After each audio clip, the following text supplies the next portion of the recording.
Boa noite para todos.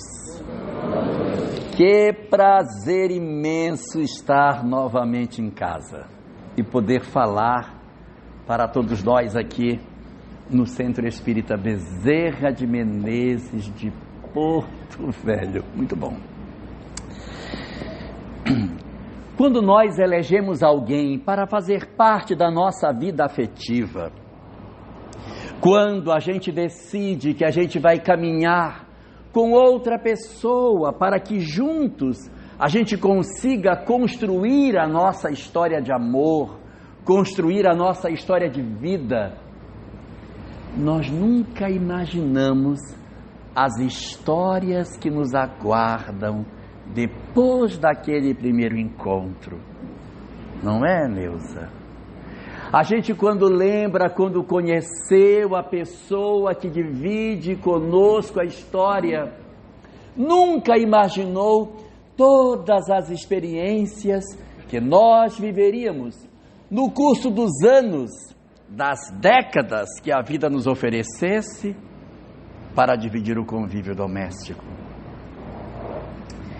Mas tem vezes até que a gente nem quer ter ninguém, a gente nem quer ter uma outra pessoa, a gente quer ficar sozinho mesmo, estar bem só, gosto da solidão, acho bom chegar em casa de noite e aquela colher que eu deixei na pia estar me esperando para ser lavada, porque não tem ninguém para mexer nas minhas coisas, ninguém para tirar as coisas do lugar. Então às vezes a gente também gosta de ser só. Nem todo mundo tem o sonho de viver com outra pessoa. Alguns de nós, e é justo que a gente assim pense, Ana Carla, que a gente na verdade pode construir uma história de felicidade sozinho. Isso é plenamente razoável. Mas independente dessa opção de fazermos uma história só, ou fazermos uma história na companhia de outra pessoa, é muito frequente que nessa decisão de estar acompanhado ou sozinho, nós tenhamos a oportunidade de viver nas nossas vidas a chance de sermos pai e de sermos mãe. Às vezes a gente é pai e mãe dentro de uma história onde duas pessoas se juntam para construir uma nova família dentro de um conceito mais clássico. Às vezes não, às vezes a gente sai numa condição de mãe solo para poder fazer a nossa história, elegendo a possibilidade de termos alguém do nosso lado. E quando a gente tem essa possibilidade de encontrar essa chance maravilhosa que a vida nos oferece, de vivermos a experiência de termos filhos, meu Deus, que coisa emocionante é isso! É você recolher nos braços aquele serzinho frágil, absolutamente dependente, que você olha e que você se emociona com as características que ele tem, identificando partes suas no corpo do outro. Olha, tem o nariz do meu pai, mas tem as mãos da minha mãe. Parece comigo ou não parece comigo? Parece mais com ele ou parece mais com ela? Essas coisas todas nos dão, de certa maneira, uma sensação de que aquela criaturinha que está nas nossas mãos e que vai crescer sob a nossa tutela, sob os nossos cuidados, é um indivíduo marcado para ser feliz, porque nós lhe daremos todo o amor que nos é possível viver. Nós vamos entregar a essa pessoa tudo que a gente puder. Então, evidentemente, ele será feliz. Como se nós tivéssemos o poder extraordinário de blindarmos os nossos filhos das histórias que a vida pode trazer para eles. A doutrina espírita nos ajudando a entender o que somos nós e o que são os nossos filhos, nos conta coisas interessantíssimas sobre essa questão. Vem dizer a todos nós que nossos filhos, a bem da verdade, não são como nós imaginamos, fruto de uma circunstância biológica em que um espermatozoide, por acaso, penetrou um óvulo, dando origem a uma nova pessoa, a um novo corpo. Não. A doutrina espírita nos conta que os nossos filhos, além de serem nossos filhos, eles também são filhos de Deus. E eles são filhos de Deus há mais tempo do que são nossos filhos. Porque eles só são nossos filhos da hora em que a gestação começou até hoje. Mas eles são filhos de Deus há séculos, há milênios, há milhões e milhões de anos. Nós somos filhos de Deus e as nossas histórias de vida se cruzaram em algum lugar, justificando que nesta específica existência nós tenhamos a chance de nos encontrarmos no cenário da vida. Nossos filhos, assim, não são almas criadas quando os corpos deles surgiram, não são espíritos que teriam surgido na hora que o corpo dos nossos filhos apareceu.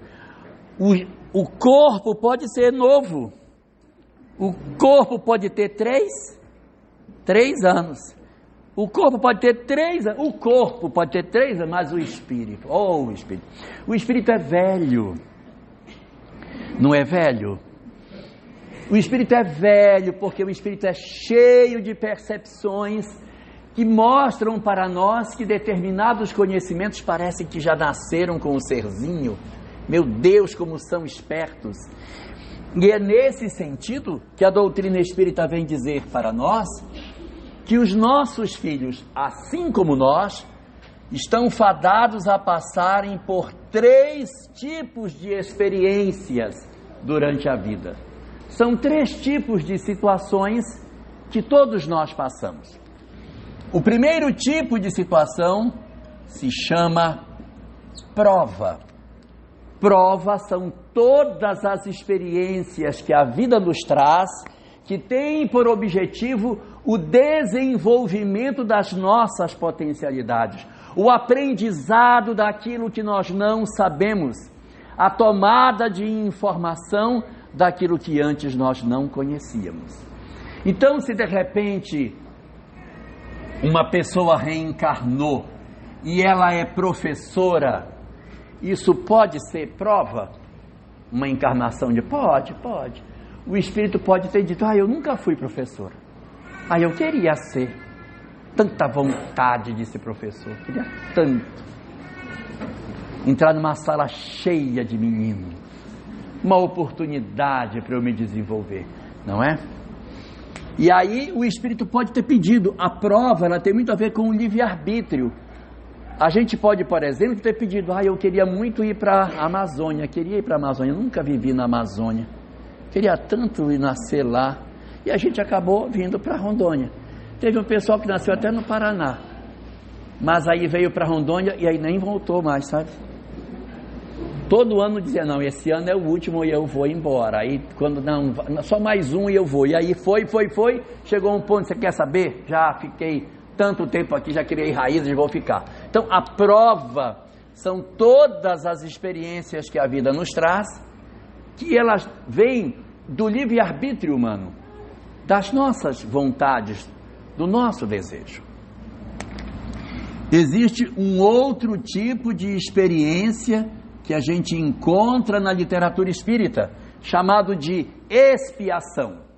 A expiação é diferente da prova, porque a prova fui eu que quis, fui eu que desejei, foi gosto meu, eu que disse, eu queria ir, eu quero morar no Brasil, então vamos escolher o local. Aí abriu aquele mapa do Brasil, se eu quero ir para a Amazônia. Então vou colocar você aqui em Belém. Não, Belém fica muito perto do mar, já fica muito perto ali daquela região. Eu quero ir para um local mais reservadinho. Ó, tem Rondônia aqui. Ai, nome tão bonito, gostei. Eu quero ir para esse lugar. Isso é prova. No caso da expiação, o Espírito não decide assim de maneira tão livre. Ele, na verdade, ele é levado a essa decisão. Ele é orientado a decidir dessa maneira e às vezes a decisão dele é desse tamanhinho. O Espírito diz: nós estamos pensando em mandar você reencarnar no Brasil. Excelente! Claro que eu quero aquele litoralzão maravilhoso. Pode pôr aí, me bota em João Pessoa, Aracaju, Maceió, me manda num lugar desse, ou Florianópolis. Não, a gente está pensando em outro lugar para você. Natal, não, Porto Velho mesmo. Então, o Espírito não quer, mas ele passa por essa experiência, porque para ele é necessário que assim seja para corrigir determinadas imperfeições. Olha a diferença. No caso da prova, eu decidi por mim. Eu não tinha nada atrás que justificasse a decisão que eu tomei. No caso da expiação, tem uma história anterior. Existe no passado dessa aqui, ali atrás, eu tenho uma experiência que justifica isso. E eu posso ser professor expiatório? Posso. Diferente do primeiro caso que disse, uma vontade de ser professor, nunca fui. Na expiação, diz assim, decidimos sua profissão. Você vai trabalhar na educação. Você é escritor de livros? Não, vai ser professor mesmo. Universitários? Não, da rede pública. Ensino médio? Não, é do primeiro ciclo do ensino fundamental, do 1º ao 5º ano. É? Mas é pelo menos na área urbana? Não, é na rural mesmo. Vai para rural. Então, são circunstâncias que o Espírito vive isso porque ele precisa dessa experiência.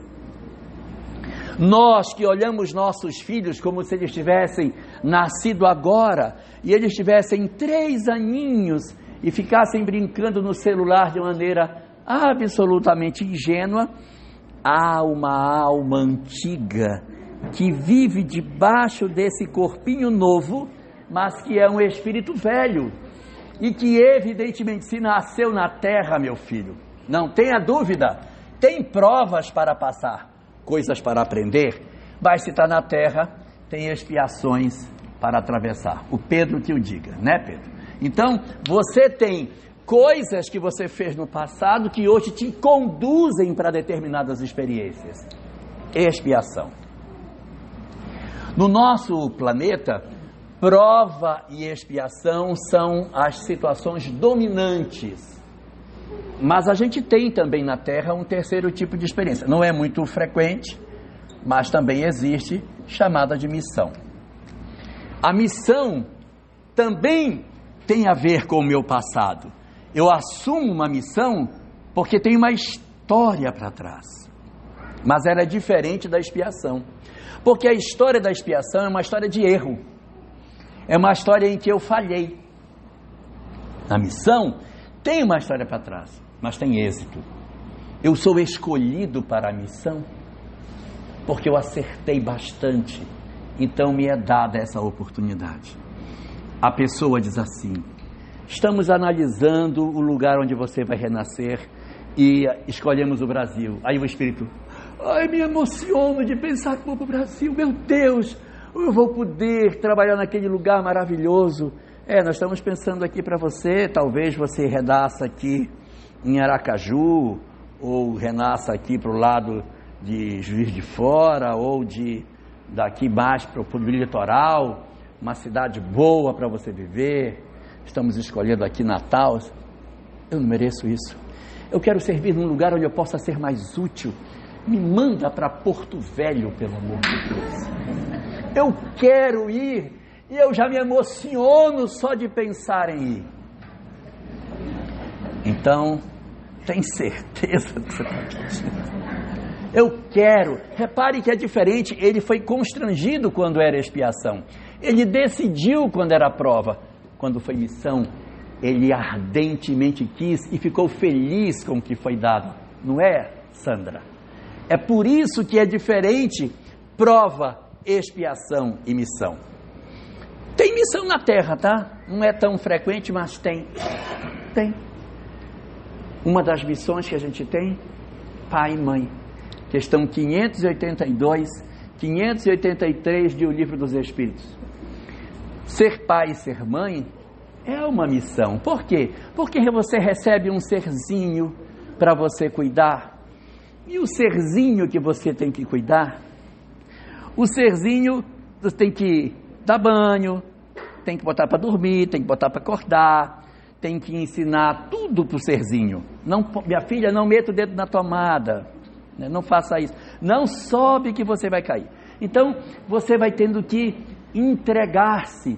E o bonito dessa questão é que a gente faz com uma intensidade de sentimento que é impressionante. A gente é capaz de abrir mão das coisas para nós, para que um filho possa ter algo. Então, essa característica é que denota claramente o aspecto missionário da maternidade e da paternidade. Eu sei o que vocês estão pensando. Tem situação que não é assim. Pois é, aí é expiação mesmo. Espíritos que têm dificuldade, que renascem como mãe e filho.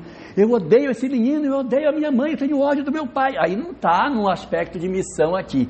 As pessoas estão se estranhando durante a vida física porque existem histórias anteriores de desamor que fazem com que nossos filhos, assim como nós, tenhamos prova, tenhamos expiação e assim também tenhamos missão.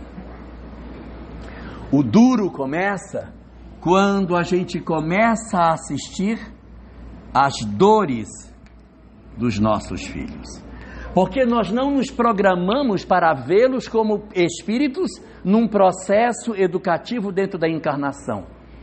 Nós, de certa maneira, queremos enxergá-los como seres que não precisam passar por nenhuma dor, como se nós, na condição de pai, de mãe, tivéssemos o poder, o condão de nos debruçarmos sobre esses filhos, de oferecermos a ele as nossas condições de cuidados e de tudo para essas crianças, esses jovens que a vida tem, como se a gente pudesse pegar nossos filhos e cobri-los, para que o mundo não os fizesse sofrer.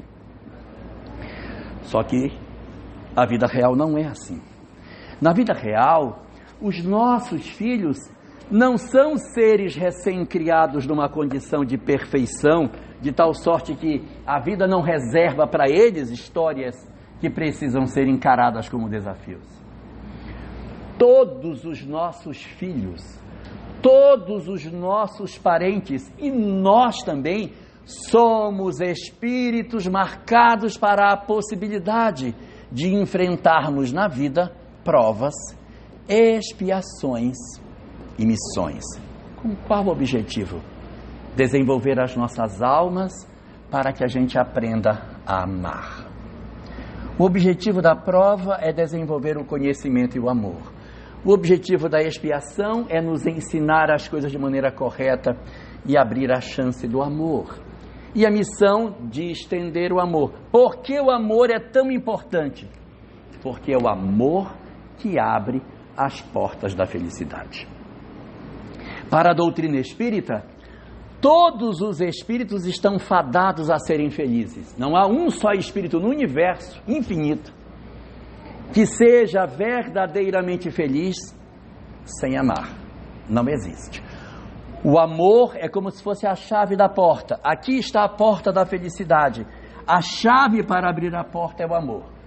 E são várias portas, tá? Não tem só uma. Abre uma, tem outra lá na frente. Quanto mais eu amo, mais portas eu abro e mais acesso à felicidade eu tenho. Então, é uma condição imperiosa. Deus assim decidiu. Eu darei a felicidade a todos. Mas tem uma condição. Tem que amar para ser feliz. Se não amar, não vai, papai. Só vai se você amar. Os nossos filhos estão submetidos a essa mesma lei. E por isso, a vida pode trazer a eles dores, algumas delas bastante amargas, e que vão exigir de nós força interior para que a gente consiga ter a serenidade para assisti-los a atravessar essas provas, auxiliá-los, mas ao mesmo tempo compreender que existem circunstâncias que a vida nos traz que dizem respeito ao desenvolvimento espiritual que todos nós precisamos atravessar. Nesse sentido, a doutrina espírita nos ajuda muito, porque ela diz que essas experiências, elas são da vida terrena, elas são desse período do berço ao túmulo. Encerrada a existência, encerrada essa experiência. Se nós, como apresenta a doutrina espírita, já tivemos tantas vidas, tantas existências, fomos pobres, fomos ricos, fomos pessoas doentes ou não, passamos por diversas dificuldades distintas na nossa existência, tivemos uma quantidade enorme de dores nas nossas vidas, a gente fica assim pensando, poxa, se a gente já passou por todas essas dificuldades, o que ficou do período que a gente teve doenças no passado? Não ficou nada. E quando a gente foi pobre, o que é que ficou? Não ficou nada. E de quando fomos ricos, também não ficou nada. Então a gente só fica com a experiência, mas a gente não leva materialmente nada para frente. E muitas vezes nós nos desesperamos diante das circunstâncias físicas, esquecendo que elas têm prazo para acabar. As nossas vidas, elas têm um período para que elas aconteçam, e as dores que as nossas existências podem trazer também têm prazo para terminar. Uma das dores que muito nos machuca quando nós estamos lidando com a questão dos nossos filhos, a dor que muito nos machuca, é em função da doença. Nossa, como é difícil você assistir um filho doente. Você estar nos hospitais, determinadas crianças nascem e desenvolvem determinadas doenças graves que passam a infância hospitalizada.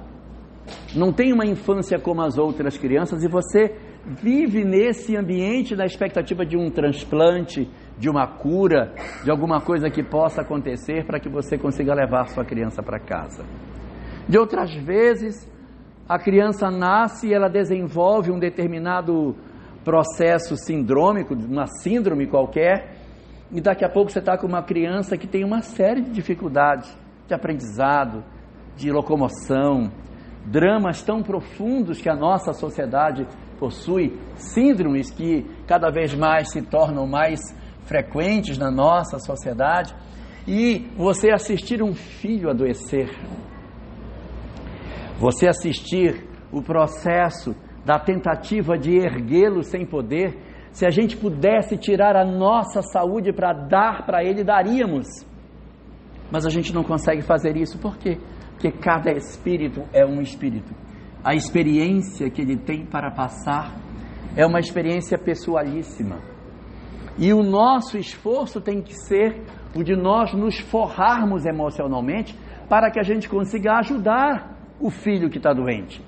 Imagine o filho estar doente e os pais se desestruturarem emocionalmente por conta da doença do filho. Se você faz isso, psicologicamente isso é péssimo.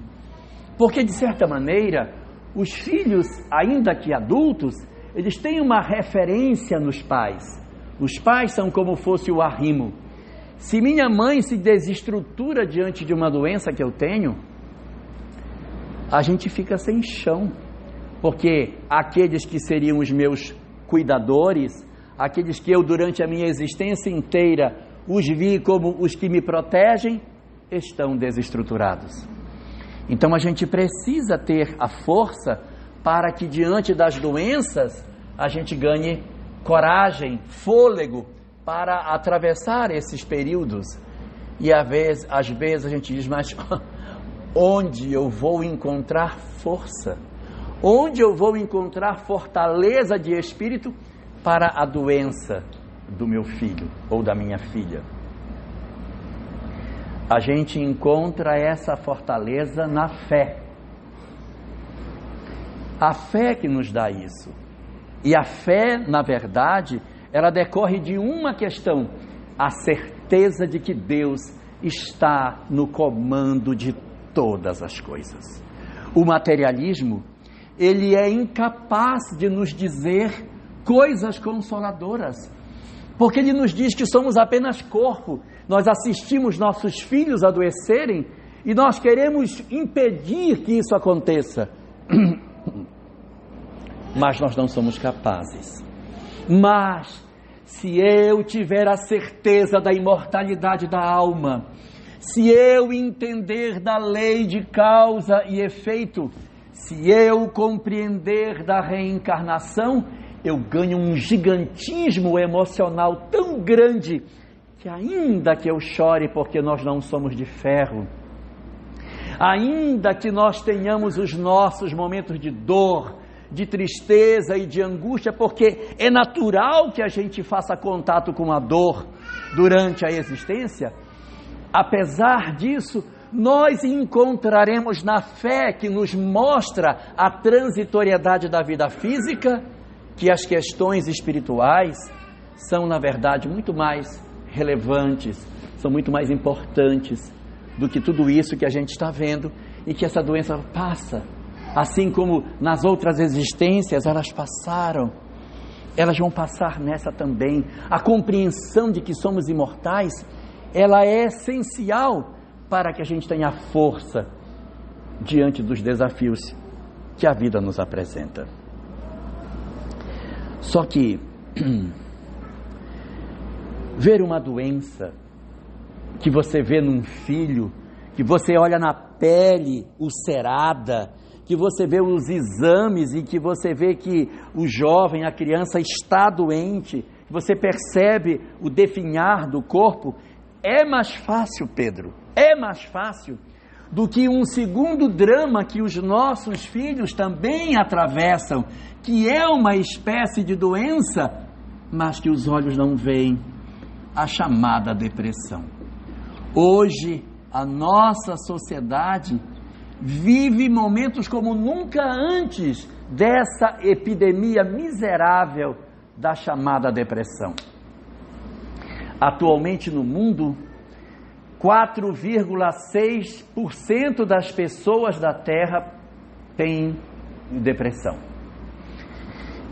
E essa doença, esse problema da nossa sociedade, ele tem fundamentalmente 3 graus. Existe um que é a depressão leve.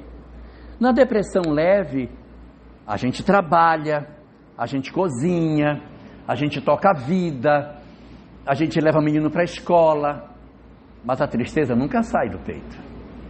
A gente chora no chuveiro sem motivo. Quando chega o período nas mulheres do ciclo menstrual, aí é que chora mesmo, porque já tem a questão hormonal que se soma ao aspecto depressivo. A gente chora, fica triste, mas a gente leva a vida, a gente leva. Tem alguns momentos que a gente quer ficar sozinho, apaga a luz, fica no quarto, mas a gente leva, a gente toca. Tem dias que a gente chora no travesseiro sozinho e se pergunta, por que eu estou chorando? Eu nem sei por que é, mas é uma tristeza que parece que se enraizou na minha alma. É o processo da chamada depressão leve. E nós temos um grau mais avançado da chamada depressão moderada, que é mais gravosa do que a depressão simples. Na depressão moderada, a minha vida social está comprometida. Eu não consigo mais trabalhar direito. Eu vou de manhã, aí eu não volto à tarde. Eu vou de tarde e já não vou no dia seguinte. Tem dias que eu não consigo limpar a casa. Tem dias que eu quero ficar só no meu quarto. Tem horas que eu melhoro. Tem horas que eu fico melhor. Tem horas que eu não consigo. Na depressão leve, existem muitas pessoas que passam a existência inteira e elas nunca procuram uma terapia, a leve. Na depressão moderada, as pessoas sentem a necessidade. Aqui é muito comum, na depressão moderada, procurar por um terapeuta para conversar, trocar ideias, expor as nossas angústias, expor as nossas dores. Tem vezes que esses processos depressivos dos nossos filhos têm causas muito claras. Você consegue dizer, olha, a minha filha deprimiu depois que o marido largou dela. Pronto. A minha filha deprimiu depois que o pai separou de mim e foi embora. O meu filho deprimiu depois que ele perdeu o emprego, ou depois que ele recebeu uma notícia de que ele tem uma doença grave. Mas tem vezes que esses processos depressivos, eles não têm uma causa objetiva, eles têm uma causa difusa. Você nem sabe ao certo por que a pessoa tem aquilo. Aí os pais dizem assim, mas minha filha, seu pai ama você, sua mãe ama você, você não tem doença, você tem tudo em casa, todo mundo lhe ama, por que você é depressiva? E ela responde, eu não sei. Porque realmente não sabe. Realmente não sabe. É um processo muito doloroso que tem raízes na profundeza da alma. Muitos desses que hoje vivem processos depressivos têm histórias lá para trás das outras existências que provocaram tristezas muito profundas na alma, provocaram angústias de outras existências e que hoje fazem a gente ficar assim depressivo. E alguém certamente pode dizer, mas problema do passado todo mundo sempre teve. Todo mundo sempre teve. Qual foi o período da história que só encarnou espírito resolvido? Sempre tivemos espíritos com problema. Sempre tivemos. Por que tanta depressão nos dias de hoje? Por que que esse mal avança? O que é que está faltando em nós? Está faltando aquilo que está ali naquele banner verde. Está faltando fé. Nós nunca tivemos tanta descrença no mundo como hoje. As pessoas não têm uma fé consistente, não têm firmeza de fé. Assim, não, eu ouvi falar, mas eu não sei direito, eu não sei. Não existe na criatura a certeza da existência de um Criador, a certeza de que existe algo que nos cuida. Não tem. Então, se fragiliza em nós as nossas condições de que os dias amanhã serão melhores, aí a gente fica ansioso. Toma de nós a certeza de que alguém nos protege, aí a gente fica com medo, aí dá a depressão. Ou tira de nós a sensação de que a gente tem que ter uma vida com equilíbrio, porque se não tem Deus, não tem regra, eu posso fazer o que eu quiser. Não tem Deus, porque assim, se tem Deus, tem uma regra. Você não pode fazer isso, você não pode fazer aquilo. Na hora que eu arranco Deus, que regra que tem? Eu posso fazer o que eu quiser com meus pais, posso fazer o que eu quiser com a minha vida. Não existe regra. Então, ao não existir regra, as pessoas se lançam a uma série de condutas e depois elas mesmas não suportam as suas próprias histórias. E vem aquilo que eles chamam de ressaca moral. Eu fico com vergonha do que eu fiz ontem, mas amanhã eu vou fazer de novo. Mas eu fiquei com vergonha. Então, promove na pessoa a sensação de que ela é uma pessoa errada, que ela é uma pessoa suja, que ela é uma pessoa torta, e isso faz com que a pessoa desame a si mesma. Processos de depressão moderada são processos que realmente precisam de um acompanhamento profissional, senão pode agravar. Se agravar, vai para um fenômeno chamado depressão profunda. Eu acho engraçado que todo mundo, quando fala que alguém está com depressão, diz assim, fulano está com depressão, uma depressão profunda, nem sabe o que está dizendo. Gente, o que é uma depressão? Está aqui o Pedro, que tem carteira de motorista. O que é uma depressão? Na estrada, uma depressão é um buraco. Se é uma depressão profunda, é o quê? É um buraco fundo. Lógico, uma depressão leve é aqueles buraquinhos da BR-364, na época que ela é recuperada. O que é depressão profunda? É a BR no inverno. Aí você vai saber o que é uma depressão profunda. Então, na depressão profunda, gente, o buraco é fundo.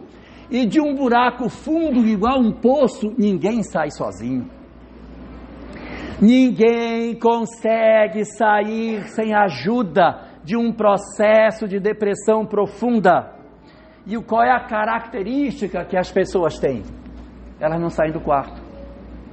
Não sai do quarto. Passa o dia inteiro trancado. Coloca pano na janela para que a luz não entre. Logo quer saber se é dia, se é noite.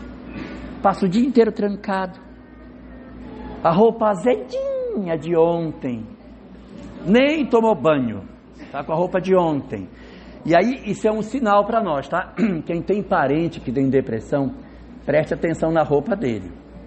Se ele começa a ficar com a roupa de ontem no hoje, se o cabelo começa a ficar todo desgrenhado, se a pessoa não está mais escovando o dente, só come trancado no quarto, não quer contato com ninguém, abra seu olho. O ser humano pode estar enfrentando um processo de depressão profunda. Aqui é imperioso procurar ajuda, porque a depressão profunda, ela pode levar a pessoa à sensação do vazio existencial. Não sei para que eu vivo, só atrapalho os outros, minha vida não tem sentido, e vem as ideações suicidas, e quando você vê, a pessoa acaba tomando uma decisão absolutamente equivocada. Então tem que estar bem atento, tá? Esse negócio de dizer assim, fala, mas não faz, é conversa, fala e faz, tá? Sorte de quem ouviu pelo menos falar que ia fazer. Então preste atenção, não é para se desesperar, mas tem que prestar atenção com processos de automutilação, com isolamentos, trocar o dia pela noite, alterar todos os amigos, o estilo de roupa muda completamente, fique atento, porque isso pode ser um indicativo de que a pessoa está enveredando por esse caminho. E é muito angustiante você ver um filho ou uma filha nessa condição. Porque você quer ajudar, mas a pessoa não consegue. Pai, eu não consigo. Mãe, eu não consigo, eu não tenho como. Eu tento, mas não é possível, essa menina de novo nesse quarto. Eu vou arrancar a porta do seu quarto. Vou arrancar. Eu já vi pai que arrancou a porta do quarto da filha porque ela havia trancada. Que tal, Pedro? Foi lá e tira a porta, arrancou fora, aí a menina não consegue mais ficar no quarto trancada porque o pai arrancou a porta fora. Então, determinadas atitudes, elas não ajudam, elas desajudam. Não é também para a gente ficar lambendo o filho depressivo. Se lamber, piora. Se você chegar da rua, meu filho, como é que você está? Vou ficar aqui com você. Aí o que vai acontecer? Você não convive com os outros para conviver com aquele que é o depressivo. E aí ele descobre que se ele ficar depressivo, ele tem 100% da sua atenção. Aí você não dá atenção mais para marido, para esposa, para os outros filhos, para não sei o quê, para tudo que você tem para fazer, porque você tem que ficar no quarto com o filho que é depressivo. A estratégia é, não supervaloriza, entra, cuida e tira o ser humano do buraco. Diz assim, vou fazer um bolo, vem me ajudar a fazer, dá uma tarefa para ele, mas sempre tarefa junto. Nunca diga para um depressivo desse padrão, assim, olha, eu vou sair e tu vai lavar a área todinha aqui, eu quero que você lave toda a área, dê banho no cachorro, quando eu chegar eu quero encontrar a área lavada e o cachorro tomado banho. Ela não vai fazer. Ela vai olhar e fazer plá na cama. E aí você vai dizer, o que você fez? Fiquei deitada. Pensando no quê? Em nada. Porque o depressivo tem a sensação de que ele não pensou em nada. Sabe por quê? Porque ele pensa o mesmo pensamento o tempo todo. Então, quando ele só pensa uma coisa, ele não pensou em nada. Então, você tem que andar junto com a pessoa. Tira do quarto. Vamos embora. Nós vamos caminhar. É bom que a gente tem que caminhar junto com o filho. Olha, a partir da semana que vem a gente vai começar a caminhar. Bota o serzinho, leva para o espaço alternativo. Vamos caminhar. Caminha com ele. Caminhar faz bem. Desenvolve os nossos neurotransmissores, serotonina, dopamina. Isso é muito importante. Levar o serzinho para fazer algum trabalho em favor do próximo, para desenvolver os neurotransmissores da ocitocina. Isso é muito importante. Se estiver em depressão profunda, tem que ter o terapeuta que certamente vai encaminhar para o psiquiatra. Psiquiatra não é médico de doido. Eu não vou no psiquiatra porque eu não estou doido. É mole, Pedro? Já viu? Eu não estou doido, mas o psiquiatra não é o médico do doido. É o médico para não ficar doido. É diferente. Então a gente vai e ele vai oferecer para você uma medicação. Aí eu vou acabar meu tempo. É? Tá. Quando uma pessoa quebra uma perna, que o médico engessa a perna, como é que a pessoa faz para andar com a perna que está quebrada? Ela usa uma muleta. Ela vai usar a muleta a vida toda? Só até o osso ficar duro. Quando o osso ficar sólido, o médico diz: não precisa mais da muleta. E o cara fica apavorado: não, doutor, eu preciso. Aí tem que desmamar o cara da muleta. E é tão interessante que quando você tira a muleta do sujeito que quebrou a perna, ele anda puxando. A tua perna está boa, rapaz, pode andar. Ele demora um tempo para acostumar que a perna dele ele pode firmar. O remédio que o psiquiatra dá é a muleta da gente. É a muleta. Você vai tomar enquanto o coraçãozinho está mole. Aí você se fortalece, você se torna mais capaz. E o médico diz: agora já pode tirar a muleta. Doutor, pelo amor de Deus. Eu tenho uma amiga que disse assim: eu tomo remédio para depressão. Isso é verdade. Tomo remédio para depressão.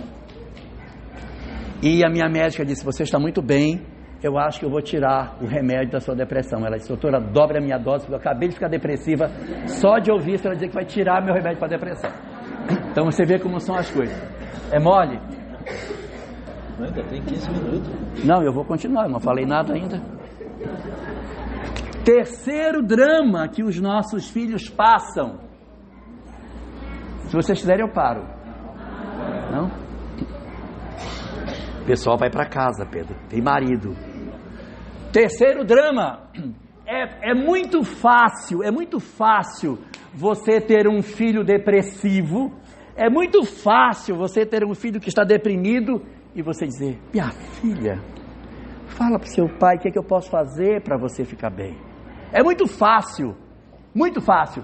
Eu quero ver essa facilidade quando você tem um filho que vive um processo de angústia dentro de si e ele reage ao processo depressivo fugindo para as drogas. A raiz é a mesma, tá? Por que ele se droga? Porque ele não aceita a realidade dele. Eu tenho uma sensação de abandono, eu tenho uma sensação de desamor, eu acho que eu não sou importante, eu acho que eu sou um ser miserável. Só que esse primeiro se achava miserável e deprimiu. E o outro se achou miserável e se drogou. Percebe como é semelhante? É uma maneira diferente de agir, mas no fundo eu me considero um desgraçado. Eu sou tão imprestável que eu preciso de uma substância para trazer alegria para mim.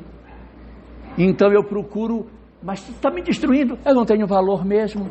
Então eles se jogam de repente nas drogas, e você assistir um filho seu entrar por esse caminho é muito amargo. É muito amargo. Porque você não tem como impedir. O que é que você pode fazer quando um filho envereda por esse caminho? É muito amargo. E assim, a gente fica numa situação difícil, porque algumas pessoas vêm assim: interna compulsório. Pega o caboclo pelo pé e pela mão e joga e interna de uma vez, para sofrer menos.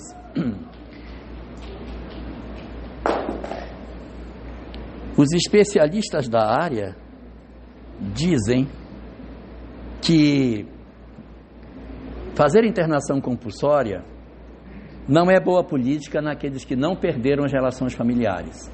Se eu tenho um filho que está dentro da minha casa e a relação ainda é uma relação construtiva, quando você interna, você arranha essa relação. Pai, eu não quero, leva, prende, leva, e joga, leva, e acaba não surtindo efeito, porque ele vai para a internação e ele foge, ele resiste ao tratamento, ele não quer, ele foi levado forçado. É igual você pegar um espírito do mundo espiritual e dizer, tu vai ser espírito de luz hoje. Tu vai virar espírito de luz agora. Cata um caboclo nas trevas e bota o cara numa colônia e diz, agora tu vai ser espírito luminoso. Não vai. Não vai. Ele vai se debater, ele vai sair dali e não suporta aquilo. Imagina você tirar uma pessoa de um baile de funk para ele ouvir uma ópera. Ele vai matar quem estiver cantando. Vai enlouquecer todo mundo. Então não dá. A internação compulsória, ela acaba sendo interessante quando você vive situações em que os vínculos familiares foram perdidos. Então meu filho está na Cracolândia. Totalmente, não sabe nem o nome dele, os dentes já estão todos estragados, ele já anda todo sujo, não sabe mais quem é ele, não sabe mais o nome. Ele está afundado na droga até o último ponto. Nessas circunstâncias, a internação compulsória pode ser uma opção. Porque ele não tem mais vínculo, não vai arranhar vínculo familiar, porque ele não tem mais. Já anda descalço, não tem mais sapato, ele está na rua descalço, só tem a roupa do corpo. Então, é uma dor muito grande essa situação. E haverá momentos em que, para a nossa própria segurança, você vai ter que aprender a ficar um pouco mais distante dele. Não é abandonar, porque se a gente abandona, a gente atrapalha a pessoa. Mas se você disser, eu vou ficar com ele até o final, você pode se atrapalhar, porque ele pode ser violento.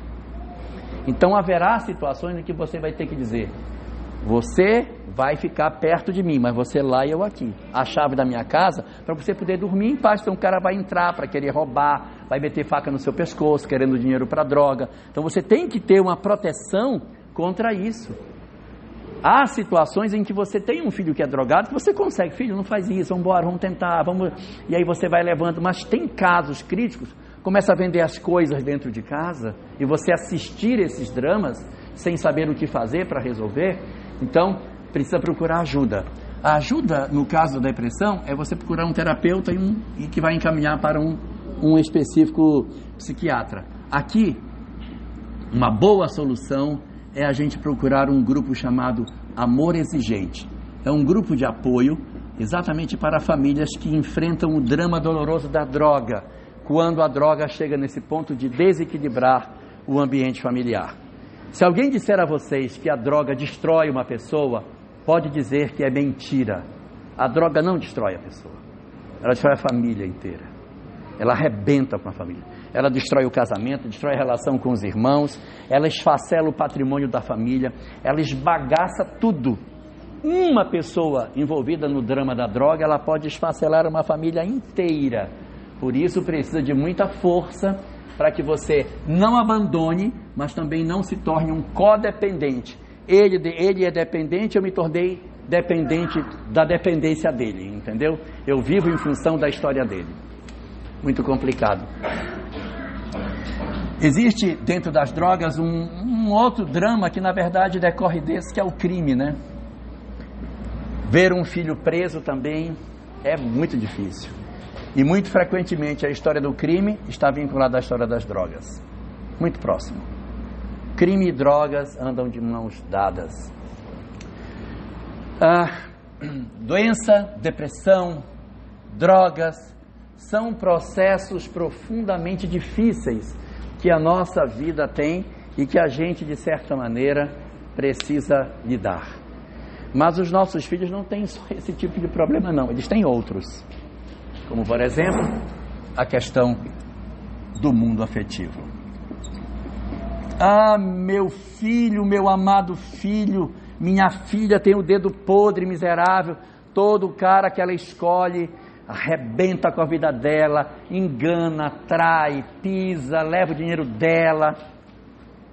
Infeliz demais. Pior é que ela joga na Mega Sena e não acerta, e também é infeliz no amor, porque dizem que tem infeliz no amor, sorte no jogo, essa é infeliz no jogo e ainda é infeliz no amor. Por quê? Porque a gente tem histórias de amor muito mal resolvidas, e é muito difícil você ver uma filha sua casada com alguém que machuca, que maltrata, e você tentar ajudar é muito complicado. Aceitar as opções que os nossos filhos têm de vida afetiva que a gente procura, meu filho não vai por esse caminho, o cara vai. Ou às vezes ele até nem está insistindo por um caminho errado, mas os parceiros são realmente da pá virada. Parece que o ser humaninho tem o dom de só escolher o que não presta e vive sempre a braços com a mesma dificuldade. Então você trabalhar isso é muito difícil, porque você precisa desenvolver a capacidade de ajudar sem interferir, e é difícil demais, porque quando você se percebe, você está tomando partido, você está interferindo na relação, e está agindo mais como mãe do que propriamente como, ou pai, do que propriamente como alguém que de fato quer ajudar. E assim, graças a Deus você separou daquele traste, aquela desgraça. E aí às vezes a menina até gosta, mas a mãe fez tanto para separar, que depois eles acabam voltando. Que nem o Zezé de Camargo conta naquela música. No meio da conversa, né? Pois é. Então, o mundo afetivo dos nossos filhos também é um processo profundamente doloroso e que a gente precisa aprender a lidar, porque senão a gente vai sofrer junto. Outro tipo de dor, a penúltima, outro tipo de dor, a dor das condições econômicas dos nossos filhos. Ou como eu queria que meu filho se desenvolvesse economicamente, mas ele não consegue. Faz concurso público e quando passa chama uma vaga antes da dele.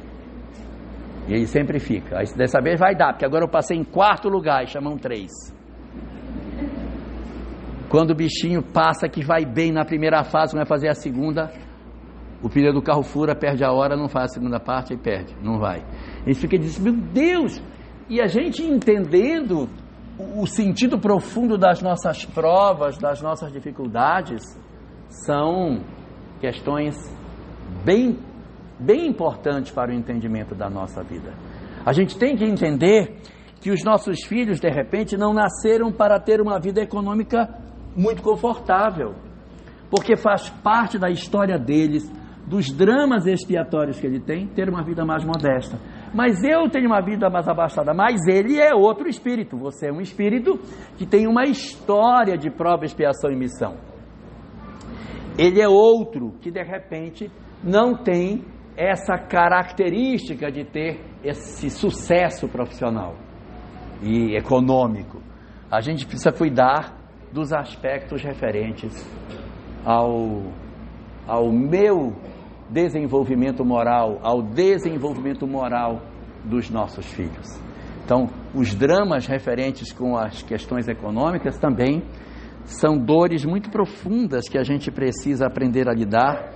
A gente ajuda, mas não pode chegar ao ponto de se desestruturar para manter determinados caprichos que os nossos filhos às vezes querem. Você precisa fazer assim: eu posso dispor de tanto para que eu não vá falir junto com você. Eu só posso ir até aqui. É até aqui que eu posso ir. Ainda que eu possa dar mais, se eu der mais do que isso aqui, eu vou falir. Então eu preciso ajustar as minhas contas para a minha folga financeira. Mas isso não vai ser o suficiente para o meu filho. Mas senão vai morrer os dois de fome, vai morrer você e ele. Então você tem que se planejar e dizer: posso dispor de tanto. Vou te ajudar até aqui, eu não posso te dar mais, filho. E a nossa piedade, ela tem que estar limitada pela nossa capacidade. Senão daqui a pouco estão os dois, um de cara para o outro, sem ter o que comer. E às vezes o filho está usando o dinheiro que você dá para beber, para se drogar, para ir para a festa, comprar perfume caro, para ter uma vida com determinados luxos que você não se permite e você entrega para ele para que ele tenha determinados valores que não são os seus. E último, para terminar, Pedro, o último drama dos nossos filhos, que de certa maneira é a raiz de uma série de outras questões, é quando os nossos filhos enveredam pelos caminhos do materialismo, da descrença, do desamor, da vida focada nas coisas materiais. O quanto dói você ver seu filho enveredando por esse caminho. Meu filho se formou, é médico, Mas ele é médico, chegou a pessoa lá para fazer uma sutura, não tinha dinheiro para pagar, não tem, manda tirar os pontos que eu só vou deixar o ponto se ter. Não tem para pagar, tira o ponto de volta, que o ponto é meu. Pode cortar, vai sem os pontos para casa. Então, se você tem um filho que ele é um engenheiro, que usa do conhecimento que tem para enganar as pessoas, é um problema muito grave. Se você assistir a derrocada moral de seu filho, às vezes ele não é doente, ele não está depressivo, ele não envolveu com droga, tem até uma vida afetiva tranquila, economicamente está bem, mas até o pescoço nos problemas do caráter moral. Então você tem um psicólogo receitando suicídio. Meu filho é psicólogo. Você tem um engenheiro construindo obras equivocadas. Você tem um médico extremamente ambicioso. Você tem um advogado, filho advogado. Eu não sei o que o advogado pode fazer de errado. Acho que não tem, né? Advogado, pelo menos, não tem nada de errado que ele possa fazer. Então você vê um filho enveredar por isso aqui é muito amargo, gente. E como é que a gente se protege contra isso? Entendendo que os nossos filhos estão sob a nossa tutela, mas são, antes de qualquer coisa, filhos de Deus. Não desistir deles, mas não enlouquecer desesperadamente, achando que não, é cuidando deles que eu vou ter êxito na minha existência. A gente não tem êxito espiritual quando os nossos filhos acertam, porque quando eles acertam, foram eles que acertaram. A gente acerta quando não desiste dos outros. Se eu faço tudo que eu posso e o meu filho se droga, se eu faço tudo que posso e ele entra no crime, se eu faço tudo que posso e ele nunca se acerta economicamente, ou ele entra pelo materialismo e vive uma vida desgraçada, eu não sou culpado, porque eu fiz o que eu deveria fazer. A minha responsabilidade eu cumpri. O meu fracasso começa quando eu desisto do filho que adoeceu, quando eu abandono um filho depressivo, quando eu viro as costas e expulso de casa o filho drogado, quando eu não me interesso e até torço para que dê errado a vida afetiva dos meus filhos, quando eu fecho todas as possibilidades de auxílio para os meus filhos com dificuldades econômicas, eu podendo ajudar, e quando eu não me importo com as torpezas, com os equívocos que os nossos filhos cometem. Nós erramos quando deixamos de cuidar deles como espíritos que são. Por isso, nesse nosso momento de reflexão sobre as dores dos nossos filhos, não esqueçamos que o grande foco pelo qual eles vieram foi para desenvolver as potencialidades espirituais, a capacidade de amar. Esse é o foco. Se a gente centrar foco nisso aí, a gente tem grande chance de acertar e sair da vida muito bem, ainda que nossos filhos cometam equívocos. Eu terminei. Hã? Tem historinha? Não pensei em nenhuma. Não dá, já são 8 horas. Ou uma coisa ou outra.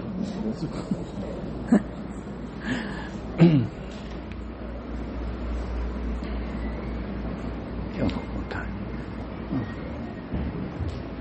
Eu não sei. O Pedro quer que eu conte uma história, mas eu não pensei em nenhuma. Inspiração aí, velho. Eu vou contar uma história para vocês. Vão sair daqui 9 horas da noite.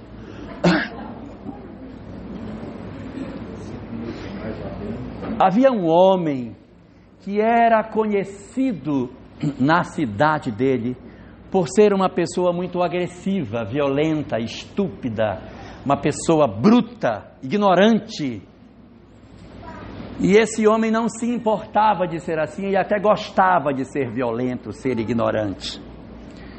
Até que um dia ele foi lavar o seu rosto no lago e viu a sua imagem refletida nas águas. e viu que os cabelos estavam ficando brancos. Ele disse: meu Deus, estou envelhecendo. E aquilo tomou, e ele saiu pensando: nossa, estou envelhecendo, daqui a pouco eu vou morrer.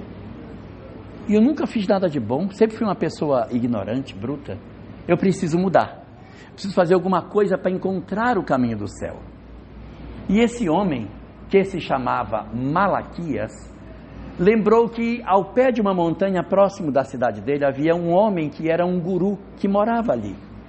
Então ele foi até a casa do guru, bateu na porta, e o guru já era de idade. Quando ele bateu na porta, o guru abriu, que olhou, que era o Malaquias, até se assustou. Malaquias? Sou eu, mas fique tranquilo, eu não vim brigar, não vim criar confusão. Diga o que você quer. Mestre, eu preciso encontrar o caminho do céu.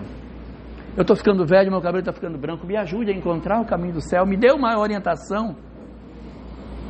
E o guru disse: mas Malaquias, você tem tanta imperfeição, meu filho, tanto defeito, que se você for querer tocar tudo, você não vai tocar nenhum.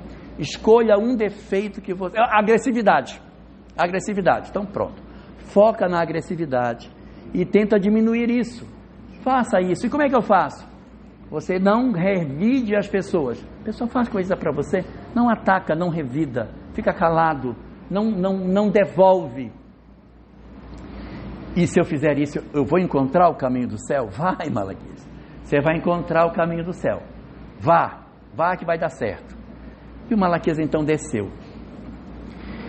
Quando ele foi conviver com as pessoas, ele começou a mudar, a não reagir. As pessoas agrediam, ele falava: está fingindo. Ele está fazendo isso que é para poder enganar as pessoas, porque ele é grosso. Como é que agora ele não responde? Ele está armando, ele está fazendo alguma coisa, esse miserável, com certeza, isso é fingimento. Lá ele voltou com o mestre. Malaquias, mestre, velhinho, oi Malaquias. Mestre, eu voltei aqui com o senhor, eu estou vendo. Faz alguns anos eu vim aqui para dizer para o senhor que eu queria encontrar o caminho do céu. O senhor me disse para eu ser uma pessoa mais cordata, que eu não brigasse. Eu me esforcei, mas todo mundo diz que eu estou mentindo. O que é que eu faça? Tenho tanta vontade de pegar o pescoço deles, mestre. Não faça isso. Não se fira com a calúnia, apenas viva de maneira que ninguém possa acreditar no caluniador. Leve esse conselho e volte. Aí, lá o Malaquias volta para a casa dele e vai conviver com as pessoas, convive mais alguns anos, até que ele diz: não, preciso voltar com o mestre, porque as coisas não estão boas, está ficando difícil para mim. E aí ele vai uma próxima vez com o mestre. Mestre, diga, Malaquias. O mestre é velhinho, que não conseguia nem enxergar. Ele disse: não, Malaquias, o que foi que houve? O Malaquias, cabecinha branca, igual do Pedro, cabecinha branquinha. Se o Malaquias estava com a cabecinha branca, imagine o mestre. O que foi, Malaquias? Mestre, agora todo mundo diz que eu sou um banana, porque eu não reajo quando as pessoas me ofendem. Eu não sei o que eu faça, mestre. Eles agora dizem que eu sou uma besta, que eu era melhor como eu era antes. Não! Eles estão falando isso, mas não é verdade. Você é uma pessoa melhor agora. Mestre, eu só quero encontrar o caminho do céu. Você vai encontrar o caminho. Me diga que eu vou encontrar o caminho. Vai, Malaquias, mas não desista. Continue mudando. Malaquias desceu e nunca mais subiu. Estava muito velhinho. E aconteceu que o Malaquias desencarnou. E quando ele desencarnou, os espíritos vieram e disseram: Malaquias, você fez tanta mudança na sua vida, você se transformou tanto, que você vai integrar a equipe dos espíritos que socorrem espíritos na escuridão. Você vai resgatar os espíritos que não mudaram, porque você conseguiu mudar. Então você tem autoridade para buscar nas furnas aqueles que não mudaram. E o Malaquias então passou a integrar a equipe de socorristas, e ele ouvia clamores nas trevas. Lá o Malaquias descia, ia lá, buscava e trazia. Ouvia outro gemido lá, ia o Malaquias, descia, pegava e trazia. E conta a história que numa das vezes que o Malaquias estava nesse trabalho, ele ouviu um gemido, vindo da escuridão. Ele foi descendo para a furna profunda, procurando a origem daquele gemido, daquela dor, até que ele chegou no local que estava uma alma, num local absolutamente escuro, só os olhos ele conseguia ver. Quando ele chegou próximo desse espírito, o espírito agasalhou-se perto dele e disse: Malaquias, me ajuda a encontrar o caminho do céu. Malaquias então juntou o espírito no colo e disse: sim, meu mestre, eu vou lhe levar para lhe ensinar o caminho do céu.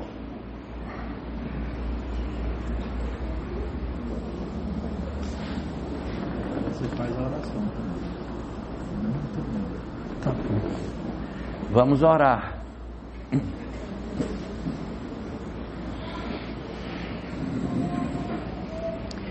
Querido Senhor das nossas vidas, estende sobre os nossos lares as tuas bênçãos e o teu amor. Socorre nos teus braços misericordiosos os nossos filhos equivocados. Assiste os nossos filhos frágeis e doentes. Derrama sobre eles, tanto quanto seja possível, a bênção da saúde. Acolhe nos teus braços tão carinhosos, Senhor, nossos filhos drogados e depressivos. Envolve-os no teu amor fecundo, para que neles exista a força e a vontade efetiva de se desembaraçarem dos dramas que a vida lhes trouxe. Também te pedimos, Senhor, pelos nossos outros filhos que vivem a braços com os dramas do afeto e com as dificuldades econômicas. Deita as tuas bênçãos sobre eles e protege-lhes a vida. Mas entre todos, Senhor, te pedimos particularmente pelos nossos filhos materialistas, por aqueles a quem o materialismo cegou e que pensa que os valores do mundo são o único instrumento de felicidade das criaturas. Estende assim o teu amor sobre eles, Senhor. Protege-os onde quer que eles estejam e abençoa também as nossas vidas, para que o teu amor incomensurável, derramado sobre todos nós, sobre todos os teus filhos sobre a terra, traga as bênçãos da paz e da serenidade que tanto precisamos. Fica conosco, Senhor. Abençoa as nossas vidas e nos guarda na tua paz.